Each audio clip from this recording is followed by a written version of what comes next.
Hallo liebe Tischtennisfreunde, toll, dass ihr wieder eingeschaltet habt zu einem erneuten Testvideo hier auf tt-test.de. Ich werde für euch heute den brandneuen Tipa Hybrid MK-FX probieren. Habe den dazu hier auf meine Vorhand geklebt. Auf meiner Rückhand befindet sich der normale Hybrid MK, dass ich direkt den besten Vergleich habe. Ich würde sagen, wir quasseln gar nicht lange und ab geht's mit dem Video. Mit dem Tipa Hybrid MK-FX ist die Testreihe rund um den MK-Belag komplett. Dieser ist der weichste von allen mit einer Schwammhärte von 44 Grad. Als ich das gelesen habe, war ich erstmal ziemlich skeptisch, dass mir der Belag gefallen könnte. Normalerweise spiele ich Belege, die einen Härtegrad von 46 bis 49 Grad haben.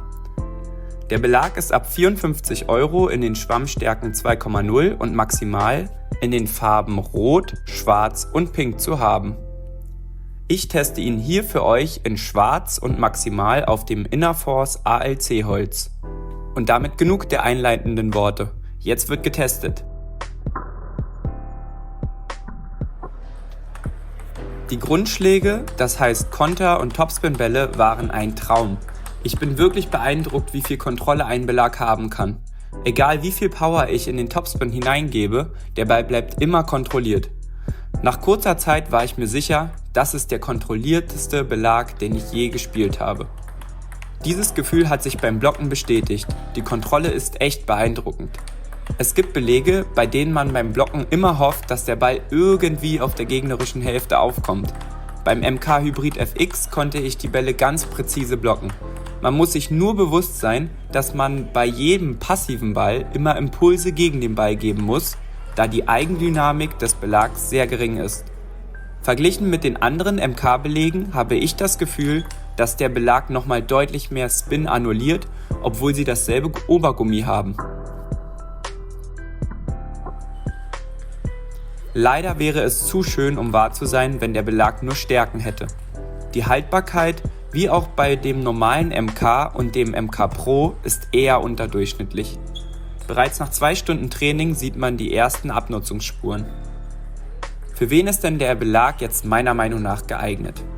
Der MK-FX hat den Riesenvorteil, dass er sehr kontrolliert ist. Auf der anderen Seite bedeutet das allerdings, dass es teilweise schwer ist, explosive und überraschende Bälle mit dem gewissen gefährlichen Kick zu spielen.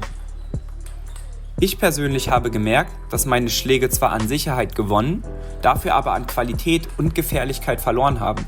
Den Belag kann ich in erster Linie wirklich jedem empfehlen. Spieler, die ihre Sicherheit aufbessern wollen, werden bestimmt großen Gefallen an diesem Belag finden. Ich empfehle ein Offensivholz, da ein Defensivholz in Kombination dann doch zu langsam sein könnte, aber probiert es natürlich gerne aus. Auf einem Offensivholz mit maximaler Schwammhärte harmoniert der Belag 1A. Ich hatte auch nicht das Gefühl, wie eingangs befürchtet, dass mir der Ball versumpft. Ab einem gewissen spielerischen Level bin ich aber der Meinung, dass der Belag an seine Grenzen kommt. Meine Topspins kamen mit weniger Spin und Tempo, wodurch ich merkbar weniger direkte Punkte auf die ersten Ballkontakte mache. Ich habe auch nicht das Gefühl, dass der Belag in diese Richtung noch Potenzial nach oben bei mir hat. Dadurch, dass die spinnigen und schnellen Eröffnungsbälle stark zu meinem Spielsystem gehören, werde ich den Belag leider nicht länger spielen, auch wenn mir das Feeling an sich echt super gefallen hat. Also das war's auch schon wieder mit dem Test. Bis zum nächsten Mal. Haut rein!